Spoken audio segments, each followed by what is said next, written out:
नमस्कार दोस्तों, आप देख रहे हैं सतीश आर्ट गैलरी और एक बार फिर से आप सभी का स्वागत है मेरे इस चैनल में। तो आज के इस वीडियो में हम जानेंगे कि रैपिड स्केच किस तरह से की जाती है। तो उसके लिए मैं एक रेफरेंस फ़ोटो पिक करूंगा और उसको देखते हुए मैं ड्रॉ करूंगा और आपको बताऊंगा कि रैपिड स्केच आपको किस तरह से करना है। तो मैंने ये पिक उठाया है किसान का और इसको देखते हुए हम बनाने की कोशिश करेंगे और प्रैक्टिस करेंगे कि किस तरह से हम रैपिड स्केच तैयार करते हैं किसी भी ऑब्जेक्ट का या किसी भी सब्जेक्ट का। तो देखिए, ये पिक मैंने उठाया है और मैं बिल्कुल भी कोई गाइडलाइन या ग्रिड लाइन नहीं खींचूंगा, सीधे सीधे देखते हुए मैं बनाने की कोशिश करूंगा इसको। तो इस पिक में आप देख सकते हैं काफ़ी सारे एलिमेंट्स हैं, जैसे कि हाथ पैरों की पोजिशनिंग और उसका फेस का एक्सप्रेशन। तो ये सारी चीज़ों को हम ऑब्जर्व करके बनाने की कोशिश करते हैं एक रैपिड स्केच के अंदर, जिससे हमको कॉन्फिडेंस मिलता है और हमें इमेज को समझने में और उसे बनाने में सहायता मिलती है। तो देखिए, धीरे धीरे आप इस तरह से फेस वाला जो पोर्शन है, आईज, नोज़ और सारी चीज़ों को आप ड्रॉ करते जाइए। आप अपने रेफरेंस ड्राइंग को ठीक से देखते हुए कि कैसे उसकी पोजिशनिंग है और किस तरह से चेहरे पे एक्सप्रेशन है, बॉडी का जो लैंग्वेज है, बॉडी किस तरह से मूवमेंट में है, बॉडी या किस पोजीशन में है, सारी चीज़ों को हम देखते हुए ड्रॉ करते हैं।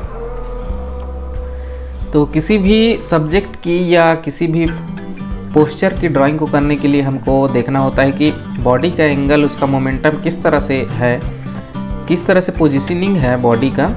तो सारे पोजीशन और जो एंगल्स हैं उनको हमको ध्यान में रखना होता है और इस तरह से आप देखकर ऑब्जर्व करके बिल्कुल आसानी से स्केचिंग करना सीख सकते हैं। शुरू में आपको तकलीफ़ हो सकती है, आपको प्रोपोर्शन सही नहीं मिलेगा या आप सही तरीके से प्रोपोर्शन नहीं बना पाएंगे, लेकिन धीरे धीरे करते करते आपको आइडिया लगता है और आप इस तरह से बना सकते हैं। सो देखिए, रेफरेंस पिक को मैंने लिया हुआ है और गर्दन की लंबाई, उसके कपड़े, ये सारी चीज़ों को हमको ऑब्जर्व करना है। साथ ही उसकी पगड़ी जो किस तरह से है, देखिए कंधे कहाँ तक आएंगे और हाथ की पोजीशनिंग कैसे है और एंगल कितना है, वो सारी चीज़ों को हमको ध्यान में रखना होगा। साथ ही जो बैठने वाली पोजीशन है, उसकी हाथ की जो उंगलियां हैं वो कुछ किस तरह से प्लेस्ड हैं एक दूसरे के ऊपर। तो ये सारी चीज़ों को हमको ध्यान में रखना होता है। रैपिडली हम ऑब्जर्व करके बनाते जाते हैं इस तरह से रैपिड स्केच, जिसमें हम प्रोपोर्शंस, एंगल्स, पर्सपेक्टिव और जो सारे एलिमेंट्स होते हैं ड्राइंग के, उनको सीखते हैं एक साथ ही। आप इस तरह से बिना कोई गाइडलाइन या ग्रिड लाइन या कोई भी ग्राफ बनाए बिना जब ड्रॉ करते हैं तो आपका कॉन्फिडेंस बिल्डअप होता है और इस तरह की ड्राइंग टेक्निक के थ्रू हम काफ़ी समय में अच्छा रिजल्ट पा सकते हैं। तो देखिए, हाथ में इसने एक धारदार हथियार भी पकड़ा हुआ है, तो उसकी प्लेसिंग हमें किस तरह से करना है। देखिए, दोनों पैर आपस में मुड़े हुए हैं एक विशेष एंगल में, तो हमको उस तरह से जहां हमारी हाथ की पोजीशन है उसको ले जानी है और पैरों को भी हमें उसी एंगल में मोड़ना है। तो आप कोई भी रेफरेंस पिक अगर चूज़ करते हैं और बनाने की कोशिश करते हैं तो आपको ये सारी चीज़ों को ध्यान में रखना चाहिए। हाथ पैरों की लंबाई या कोई भी प्रोपोर्शन की लंबाई, उसका एंगल और जो बैलेंस है ड्राइंग के अंदर या पिक्चर के अंदर, उसको देखकर हम ड्राइंग में उतारने की कोशिश करते हैं, जिससे काफ़ी ज़्यादा हमारा कॉन्फिडेंस बिल्डअप होता है और हम काफ़ी कम समय में एक अच्छा रिज़ल्ट अचीव कर सकते हैं, एक अच्छा आर्ट वर्क हम बना सकते हैं। तो देखिए, इस तरह इसने धोती पहनी हुई है, तो धोती वाला पोर्शन और साथ ही जो कुर्ता पहना हुआ है उसको हम धीरे धीरे ड्रॉ करते हैं, ऑब्ज़र्व करते हुए कि किस तरह इसकी पोजीशनिंग है, कपड़े की सलवटें किस तरह, कहाँ पे कपड़ों में ज़्यादा सलवटें आ रही हैं। तो इस सारी चीज़ों को हमको ध्यान में रखना होता है। तो ड्राइंग में परफेक्शन प्रैक्टिस और जो ऑब्जर्वेशन है उनके थ्रू ही आप ला सकते हैं। जितना ज़्यादा आप ऑब्ज़र्व करते जाएंगे चीज़ों को, जितने ज़्यादा आप किसी पिक्चर के या फ़ोटो के एलिमेंट्स को ऑब्ज़र्व करते जाएंगे, उतना ज़्यादा आपका निखार आएगा ड्राइंग के अंदर। साथ ही आपकी प्रैक्टिस और ऑब्जर्वेशन, ये दोनों चीज़ें डिपेंड करती हैं आपकी ड्राइंग को बेहतर बनाने में। तो प्रैक्टिस तो बहुत ज़रूरी है, साथ ही आपको ऑब्जर्वेशन भी सीखना चाहिए। अगर आप तगड़ी प्रैक्टिस करके रखते हैं या कंटिन्यू प्रैक्टिस बनाए रखते हैं तो आपको कोई भी सिचुएशन दे दिया जाए तो आप उस वैसी सिचुएशन को ड्रॉ कर पाएंगे। तो इसके लिए ज़रूरी है प्रैक्टिस और ऑब्जर्वेशन। तो देखिए इस तरह से जो चप्पल इसने पहनी हुई है, चप्पल वाला पोर्शन, और साथ ही बैठने का जो पोस्चर है, जो पूरा का पूरा जेस्चर है बॉडी का, उसको मैं ड्रॉ करने की कोशिश कर रहा हूँ। तो ये ऑब्जर्वेशन से और धीरे धीरे प्रैक्टिस से आप ला सकते हैं। कई सारी चीज़ों को मैंने इस चैनल के थ्रू समझाने की कोशिश की है, जो वीडियोस में आप जाकर देख सकते हैं कि प्रोपोर्शंस क्या होते हैं, शेडो क्या होते हैं, हाईलाइटेड एरिया क्या होते हैं और एंगल्स कैसे हमको समझना है। तो ये सारी चीज़ों को मैंने इस चैनल के थ्रू बताया है। आप जाकर वॉच कर सकते हैं मेरी पहले की वीडियोस को, जिससे आपको और ज़्यादा आइडिया लगेगा। और अगर आप सीखना चाहते हैं तो इस चैनल को सब्सक्राइब करके जुड़ सकते हैं मेरे साथ। तो इस तरह से देखिए ऑब्जर्वेशन करते हुए मैंने फिगर तो ड्रॉ कर लिया है। अब थोड़ी सी मैं डिटेलिंग पर जाऊंगा। इसके लिए मैं एक ही सीरीज़ की पेंसिल यूज़ कर रहा हूँ, मैं बी सीरीज़ की पेंसिल का यूज़ कर रहा हूँ। उसके अलावा मैंने मैकेनिकल पेंसिल जो बारीक पार्ट्स को बनाने के लिए यूज़ किया है। आप चाहें तो कई तरह की पेंसिल का यूज़ कर सकते हैं, लेकिन मैं फ़िलहाल एक ही पेंसिल का यूज़ कर रहा हूँ। उसके बाद धीरे धीरे डिटेलिंग की जाती है किसी भी ड्राइंग को। तो डिटेलिंग के थ्रू आप जो डेप्थ है उसको अचीव करते हैं, और आपको बहुत ज़्यादा रियलिस्टिक बनाना है तो वो एक अलग मैटर है। रियलिस्टिक बनाने के लिए आपको अगर ग्राफ टेक्निक का यूज़ करना चाहे तो ग्राफ टेक्निक का यूज़ कर सकते हैं, जिससे आपके सारे प्रोपोर्शन एक्यूरेट बनते हैं।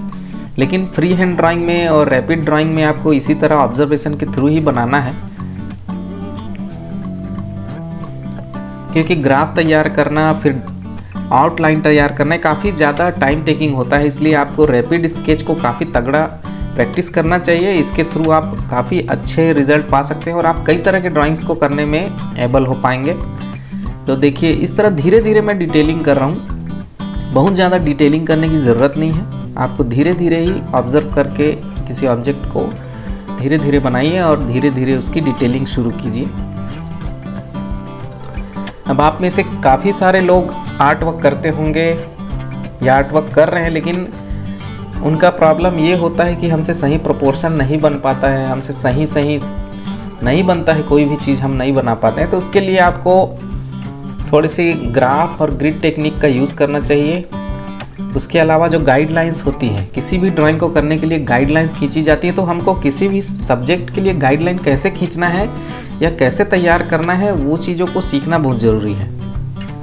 अगर आप किसी भी ऑब्जेक्ट के लिए गाइडलाइन प्रॉपर वे में तैयार कर पाते हैं तो वो चीज़ें आपके लिए आसान हो जाती है।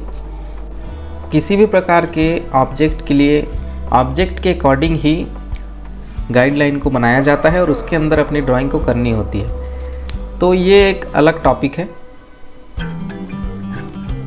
तो ड्राइंग और स्केचिंग के लिए कुछ बेसिक रूल्स तो हैं जिनको हमको फॉलो करना होता है, लेकिन कोई ऐसा थंब रूल नहीं है जिसको फॉलो करना ज़रूरी हो।